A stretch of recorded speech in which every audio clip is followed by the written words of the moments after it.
الحمد لله نحمده ونستعينه ونستغفره ونعوذ بالله من شرور أنفسنا ومن سيئات أعمالنا من يهده الله فلا مضل له ومن يضلل فلا هادي له وأشهد أن لا إله إلا الله وحده لا شريك له وأشهد أن محمدًا عبده ورسوله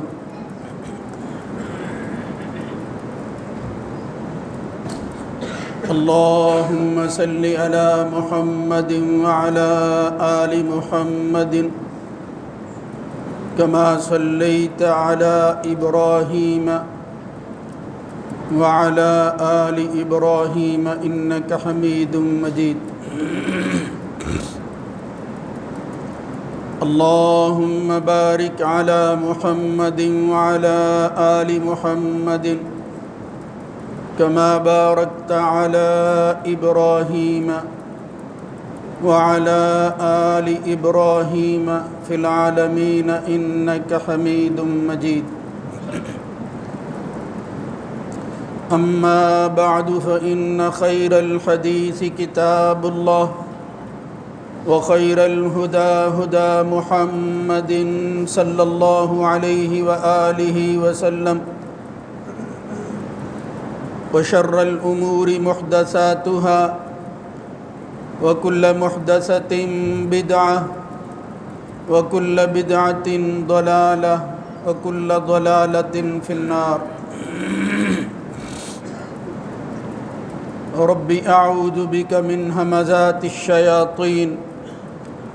من همزه ونفخه ونفثه يا أيها الذين آمنوا اتقوا الله حق تقاته ولا تموتن إلا وأنتم مسلمون يا أيها الناس اتقوا ربكم الذي خلقكم من نفس واحدة وخلق منها زوجها وبث منهما رجالا كثيرا ونساء واتقوا الله الذي تساءلون به والأرحام إن الله كان عليكم رقيبا يا أيها الذين آمنوا اتقوا الله وقولوا قولا سديدا يصلح لكم أعمالكم ويغفر لكم ذنوبكم ومن يطع الله ورسوله فقد فاز فوزا عظيما رب اشرح لي صدري ويسر لي أمري واحلل عقدة من لساني يفقهوا قولي وننزل من القرآن ما هو شفاء ورحمة للمؤمنين ولا يزيد الظالمين إلا خسارا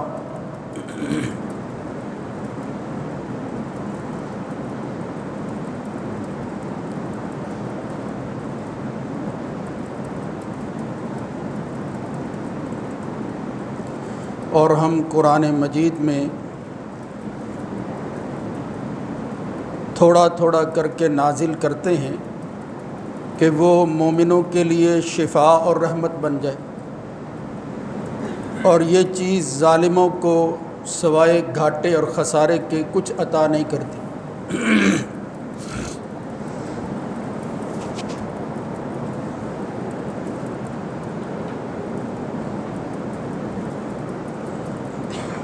اللہ رب العزت کی حمد و ثنا کے بعد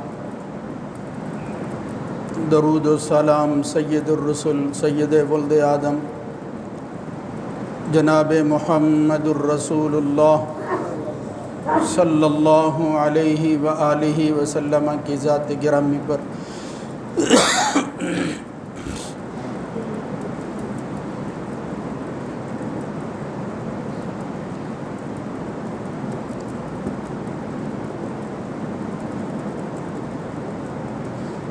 قرآن مجید فرقان حمید کی موجودہ ترتیب کے اعتبار سے پہلی سورت سورہ فاتحہ کے بارے میں ان کے ناموں کے حوالہ سے چند فضیلتیں پچھلے خطبہ میں آپ نے سنی ہیں۔ اسی طرح اگر اس کے دیگر ناموں پر غور کریں، بالخصوص وہ نام جو نبی کریم صلی اللہ علیہ وآلہ وسلم کی صحیح حدیث اور سنت سے ثابت ہیں، تو اس کے دیگر فضائل کھل کر سامنے آتے ہیں۔ اللہ رب العزت نے قرآن مجید فرقان حمید میں جو چیزیں بیان فرمائی ہیں، ان میں سے ایک چیز جس کو اس آیت میں اللہ تعالیٰ نے شفا کے ساتھ تعبیر کیا ہے، عام طور پر ذہن میں یہ بات آتی ہے کہ شفا شاید جسمانی بیماریوں ہی سے علاج کا نام ہے۔ اس کے بعد جو انسان کو طبیعت کے اندر ٹھہراؤ ملتا ہے، اپنی اصل پر جسم آ جاتا ہے، وہی شفا ہے۔ جبکہ قرآن و سنت کے مطالعہ سے معلوم ہوتا ہے کہ اگرچہ دین کا مقصد جسمانی بیماریوں کا علاج نہیں، مگر دین کے مقاصد پر عمل کرنے سے جسمانی بیماریاں باقی نہیں رہتی۔ جو آدمی دین پر چلتا ہے وہ روحانی شفا حاصل کر لیتا ہے، پھر اس کے جسم میں ایک ایسا توازن پیدا ہو جاتا ہے کہ دین پر صحیح عمل کرنے کے نتیجہ میں اس کی روح کے ساتھ ساتھ جسم کے اندر جو اتار چڑھاؤ ہوتا ہے، اس کے اندر بھی اعتدال اور توازن اور نظم قائم ہو جاتا ہے،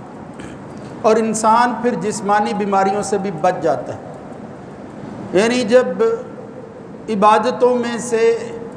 کھانے پینے کو بھی عبادت سمجھ کر آدمی اختیار کرتا ہے، یہ ضرورت عبادت کیسے بناتا ہے؟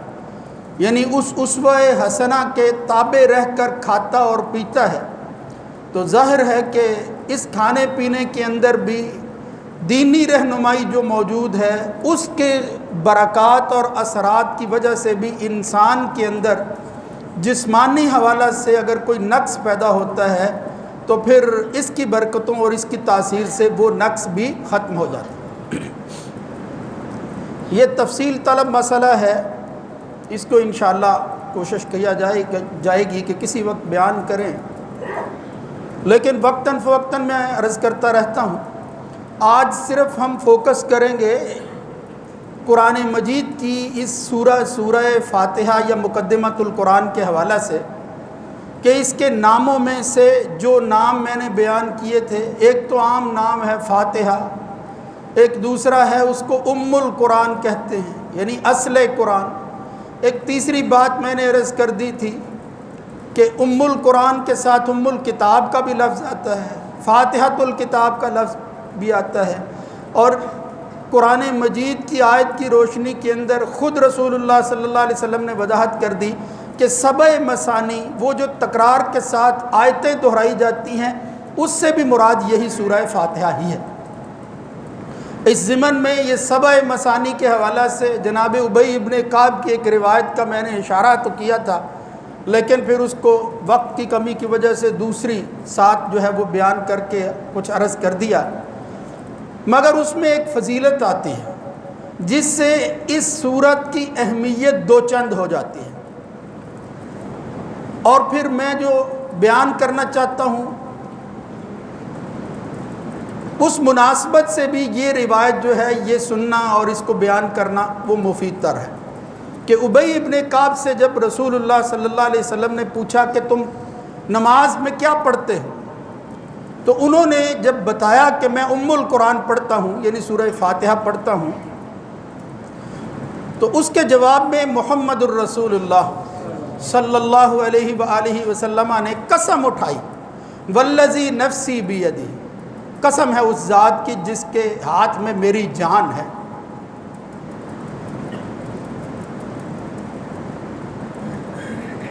ما انزلت فی التوراۃ ولا فی الزبور ولا فی الانجیل ولا فی الفرقان مثلھا۔ رسول اللہ صلی اللہ علیہ وسلم نے فرمایا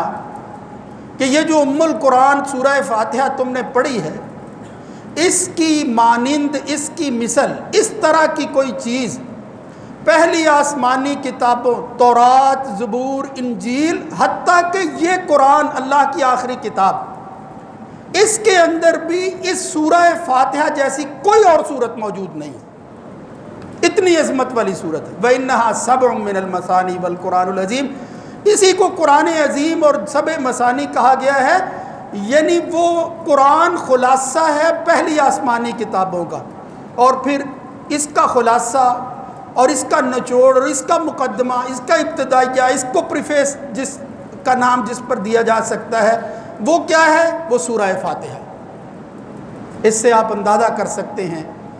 کہ اللہ رب العزت نے کتنا بڑا احسان فرمایا ہے اس امت پر، ایک سورت، صرف ایک سورت وہ پہلی کتابوں پر بھاری ہو گئی۔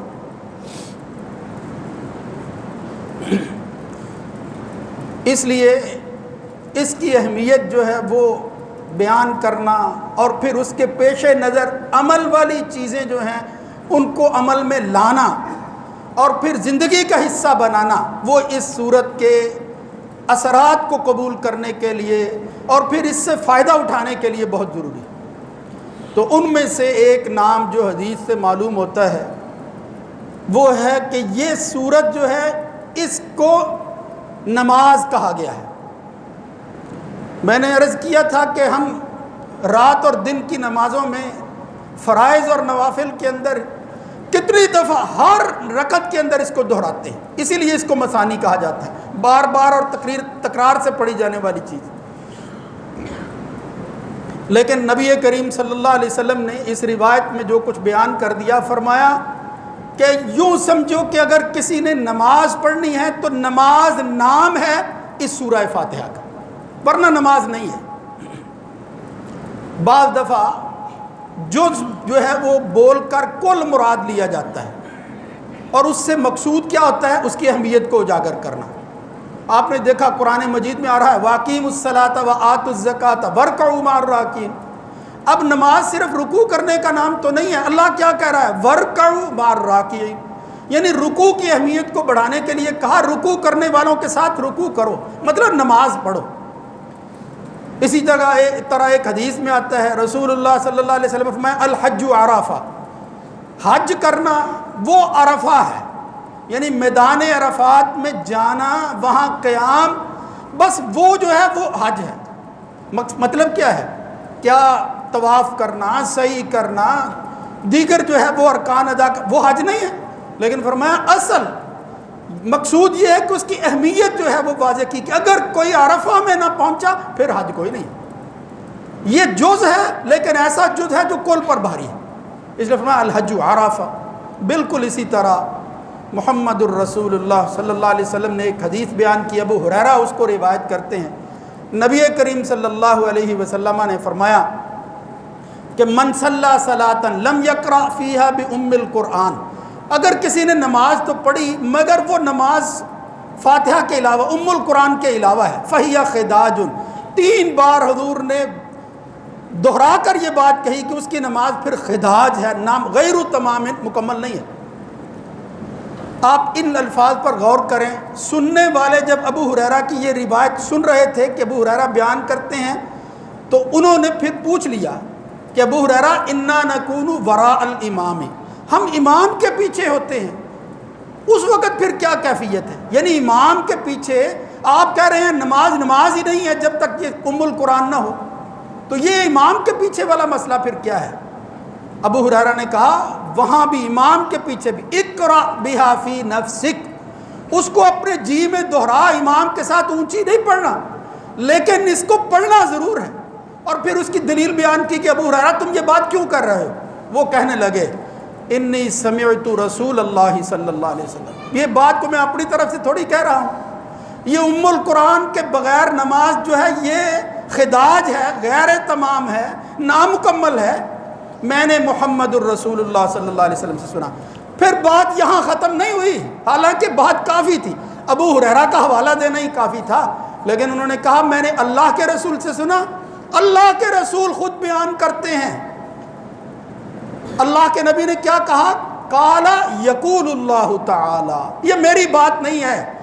تو حدیث کے اندر، مگر اس بات کو کس نے بیان کیا ہے؟ اللہ رب العزت نے بیان کیا۔ ابو ہریرہ محمد الرسول اللہ، پھر محمد الرسول اللہ صلی اللہ علیہ وسلم نے تاکیداً فرمایا اللہ رب العزت یہ بات کہتا ہے۔ اب وہ کیا کہتا ہے؟ ذرا اگلے الفاظ پر غور کرو، پھر اندازہ ہوگا کہ یہ کتنی اہم بات ہے۔ فرمایا اللہ کہتا ہے قسمت الصلاۃ بینی و بین عبدی،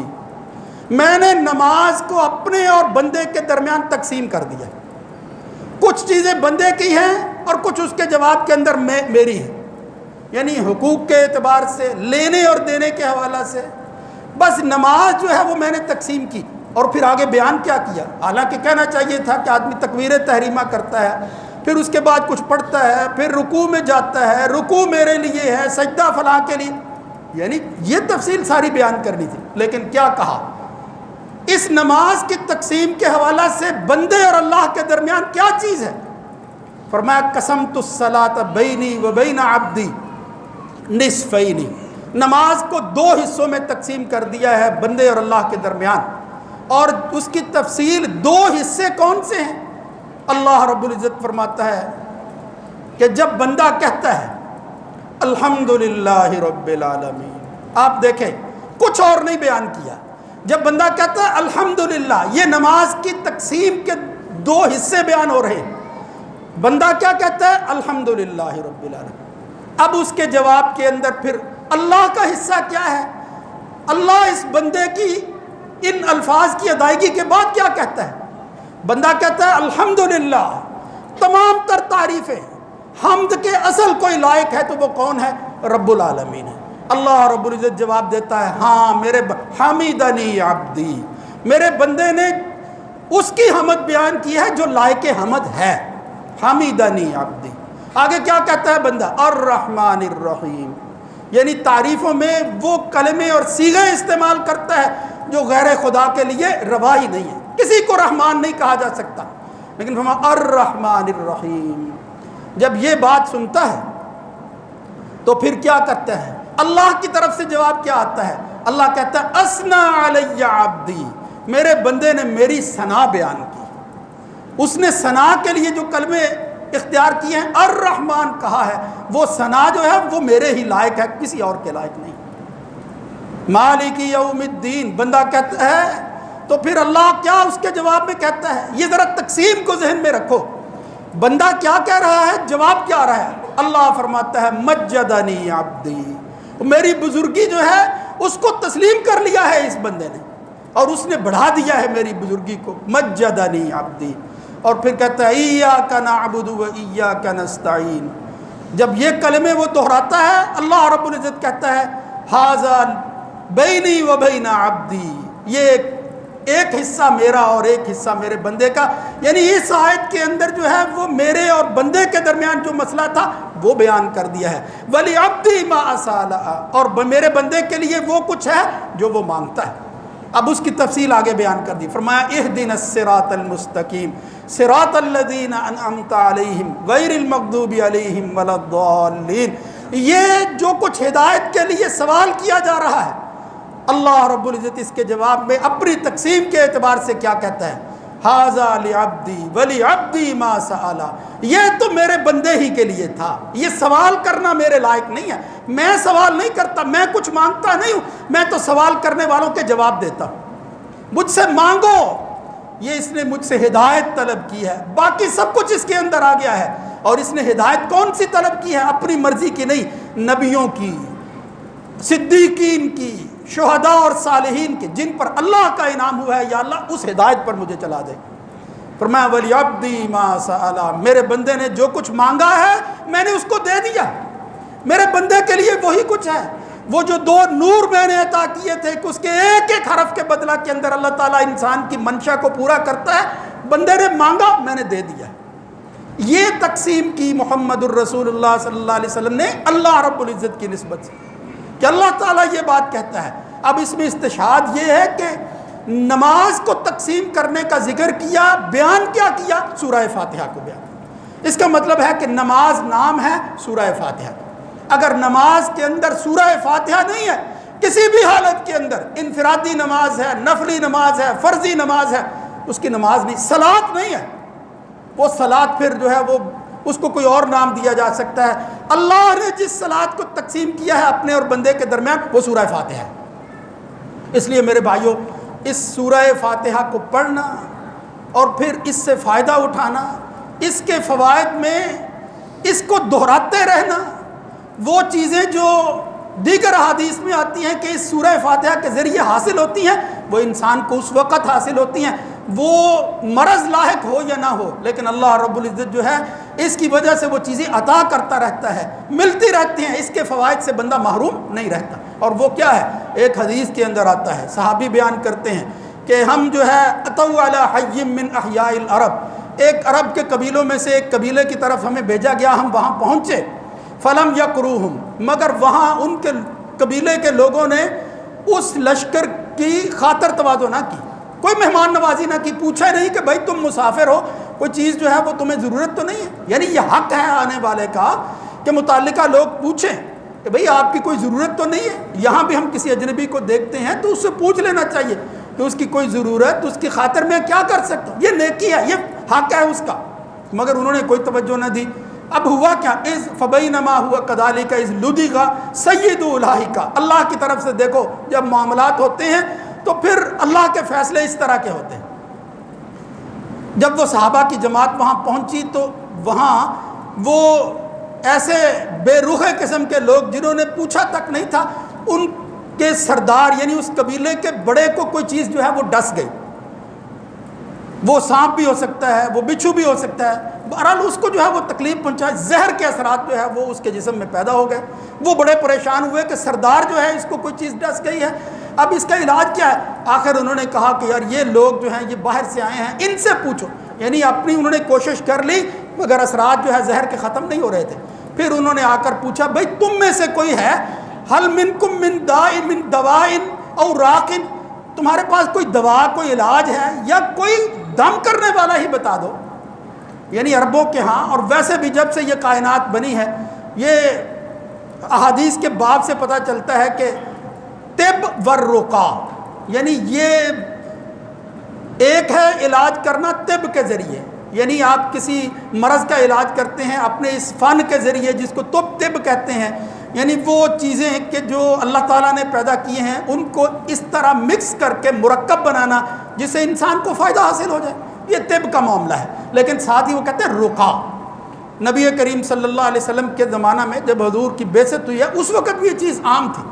لیکن فرق کیا تھا؟ دم جھاڑے کے حوالہ سے عام طور پر لوگ جو ہے وہ خیال نہیں رکھتے صحیح اور غلط کا، اور اس کے اندر جو چیزیں مفید ہوتی ہیں، جو چیزیں جو ہیں وہ عقیدے کے مطابق ہیں اور عقیدے کے منافی ہیں، ان کی تمیز نہیں کرتے۔ تو اس کی وجہ سے محمد الرسول اللہ صلی اللہ علیہ وآلہ وسلم نے منع کر دیا تھا کہ لا رقا ولا التمائم ولا الطبالۃ۔ ایک جگہ فرمایا ان الرقا والطبالۃ والتمائم شرک۔ یہ اگر کوئی سمجھتا ہے کہ خدا کے علاوہ بھی یہ سارا کچھ کر سکتا ہے کوئی، اور ان چیزوں کے ذریعے، یہ دم کے ذریعے، یہ تعویذ کے ذریعے کوئی فائدہ پہنچا سکتا ہے، فرمایا یہ تو شرک ہے، یہ تو اللہ کے برابر اس کو ٹھہرانے والی بات ہے، منع کر دیا انہوں نے نبی کریم صلی اللہ علیہ وسلم۔ جب لوگوں نے دیکھا تو ایک روایت کے اندر آتا ہے کہ آل عمر ابن حزم جو ہیں یعنی اس قبیلہ کے لوگ وہ آئے اور انہوں نے آ کر کہا یا رسول اللہ صلی اللہ علیہ وسلم، آپ نے ہمیں جو ہے وہ رقا دم سے منع کر دیا ہے، اور حال یہ ہے کہ ہمارے پاس ایک ایسا دم تھا کہ جب کسی کو کوئی بچھو کاٹ جاتا، جب کسی کو کوئی زہریلی چیز کاٹ دیتی تو ہم وہ دم کیا کرتے تھے تو وہ ٹھیک ہو جاتا تھا۔ محمد الرسول اللہ صلی اللہ علیہ وسلم کے سامنے انہوں نے پھر اس کو پیش بھی، فارازو علیہ، اس دم کو پیش کیا۔ نبی کریم صلی اللہ علیہ وسلم نے فرمایا اس میں تو کوئی حرج معلوم نہیں ہوتا، من استطاع منکم ان ينفع اخاہ فلینفع، میں نے جس چیز سے منع کیا ہے وہ شرک والی چیز ہے، وہ یہ عقیدہ رکھنا ہے کہ خدا کے علاوہ بھی یہ کچھ کر سکتا ہے۔ ورنہ اگر تمہارے پاس کوئی ایسی چیز ہے جس میں کوئی دین یا عقیدے کے منافی عمل نہیں ہے اور تم اپنے کسی بھائی کو فائدہ پہنچاؤ تو اس کی اجازت ہے، لہذا تم فائدہ پہنچا سکتے ہو۔ بالکل اسے مالک ابن اشج، وہ ایک اور عوف ابن مالک کی روایت ہے اشجعی کی، وہ بیان کرتے ہیں کہ ہم نے کہا یا رسول اللہ جاہلیت کے اندر ہم فلاں دم کیا کرتے تھے، آپ نے منع کر دیا ہے۔ اللہ کے رسول نے فرمایا عرضوا علیہ، پیش کرو، کیا پیش جو ہے وہ کیا کرتے تھے۔ جب نبی کریم صلی اللہ علیہ وسلم نے وہ دم سنا تو پھر کہا لا بأس بہ، اس میں تو کوئی حرج نہیں ہے، ما لم یکن فیہ شرک، دم کے اندر شرک نہیں ہونا چاہیے، اللہ کے اوپر جو عقیدہ ہے، ایمان ہے، اس پر زد نہیں پڑنی چاہیے۔ ورنہ اگر کوئی شخص جو ہے وہ اچھے کلمات کے ساتھ کسی کو فائدہ پہنچائے، شرک نہ ہو تو اس کی اجازت ہے، میں اس سے منع نہیں کر رہا۔ اس سے کیا معلوم ہوتا ہے؟ یہ بات عرض کرنے کی اصل میں مقصد میرا یہ تھا اور غرض یہ تھی کہ دیکھو یہ چیزیں موجود ہیں، یعنی آپ کسی کو کوئی فائدہ پہنچاتے ہیں تو دیکھیں کہ وہ جو بندہ یہ کام کر رہا ہے اس کی اپنی دینی حالت کیا ہے، کیا ایمان ہے اس کا اللہ پر، کیا توحید ہے اس کے عقیدے کے اندر، کیا وہ شرک سے بیداری کا اعلان کرتا ہے یا نہیں، اور جو کچھ وہ کہہ رہا ہے خدا نخواستہ خدا کے علاوہ کسی اور کو مدد کے لیے تو نہیں پکار رہا، وہ شیطانی عمل تو نہیں ہے اس کے اندر۔ اگر یہ نہیں ہے تو یہ جو روایت آتی ہے اور حضور کا یہ فرمانا، اور وہ صحابی جو لشکر لے کر گئے تھے اور پھر اس قبیلے کے بڑے کو جو ہے وہ کسی سانپ نے یا بچھو نے ڈس لیا تھا، تو اس وقت پھر ایک صحابی کھڑے ہوئے، وہ بیان کرتے ہیں، حالانکہ وہ کوئی اور نہیں ہے لیکن انہوں نے عاجزی کی خاطر کہا کہ ہم میں سے ایک بندہ جو ہے وہ اٹھا، حالانکہ وہ جو روایت بیان کرنے والے ہیں خود وہی صحابی تھے، ان کا نام ہے ابو سعید الخدری رضی اللہ تعالیٰ عنہ۔ وہ کہتے ہیں کہ ہاں میں تمہارا علاج تو کر سکتا ہوں لیکن شرط یہ ہے کہ اجعل لنا جعلا یا اجعلوا لنا جعلا، تم نے ہمارے لیے جو ہے وہ مہمانی کی خاطر کوئی چیز پیش نہیں کی، اس قدر بے رخ قسم کے انسان ہو تم، اب یہ تمہیں تکلیف پہنچی ہے، جب تک تم مجھے اس کا بدلہ نہیں دو گے میں دم نہیں کروں گا۔ یہ بڑی عجیب سی بات تھی لیکن وہ مجبور تھے، آخر کار طے ہو گیا کہ 30 بکریاں ملیں گی آپ کو، 30 بکریاں، لیکن آپ دم کر دیں۔ ابو سعید الخدری کہتے ہیں میں نے اللہ کا نام لیا، 30 بکریوں پر فیصلہ ہو گیا، اور پھر میں نے کیا کیا، میں اس سردار کے پاس گیا اور پھر وہ کہتے ہیں میں پڑھتا تھا الحمدللہ رب العالمین الرحمن الرحیم، فجعل یفطل فجعل یبزقہ، یعنی وہ تھوک لیتے تھے، تھوک اپنا تھوک جو ہے وہ اس پر پھینک دیتے تھے، آیت پڑھتے اور پھر جو ہے وہ تھوک دیتے تھے۔ وہ کہتے ہیں میں نے یہ دم کیا، اللہ رب العزت کی طرف سے یہ عنایت تھی، اس وقت جو ہے وہ پتہ نہیں اس میں کیا حکمت تھی، تو میں نے یہ دم کیا، اللہ کے فضل کے ساتھ میں سورۃ فاتحہ پڑھتا جاتا تھا اور وہ بندہ ٹھیک ہوتا جاتا تھا، درست ہو گئی اس کی وہ بیماری۔ ایک اور خارجہ بن سلت کہتے ہیں کہ ان کے چچا نے، وہ بھی ایک جگہ یہی ایک شخص دیکھا قبیلے میں ہے، وہ بیمار نہیں ہے، پاگل پن کا دورہ اس کو پڑا ہوا ہے، وہ کہتے ہیں کہ انہوں نے سورہ فاتحہ پڑھنی شروع کی، وہ زنجیروں میں جکڑا ہوا تھا جس طرح، جب انہوں نے سورہ فاتحہ کے الفاظ پڑھنے شروع کیے بالکل اس کی زنجیریں ٹوٹنا شروع ہو گئی اور اللہ تعالیٰ نے اس کو جو ہے وہ ٹھیک کر دیا۔ تو اس سے معلوم ہوتا ہے کہ یہ سورہ فاتحہ جو ہے یہ شفا ہے اور رقیہ بھی ہے، دم ہے، سب سے بڑی دعا ہے جو اللہ کے سامنے کی جاتی ہے، صرف یقین کی بات ہے، اس کے ذریعے دم کرو، ہر روز اس کو پڑھو، اور یہ جتنے بھی مسائل ہیں اللہ کے فضل کے ساتھ اس یقین کے بعد کہ یہ اللہ کی بات ہے، محمد الرسول اللہ صلی اللہ علیہ وسلم نے بیان کی ہے، اللہ تعالیٰ جو ہے وہ بیماریوں سے شفا عطا فرما دے گا۔ اس لیے رقیہ دم کرنا اس اعتبار سے، لیکن دیکھو ذرا یہ ایمان کا لیول چیک کرو،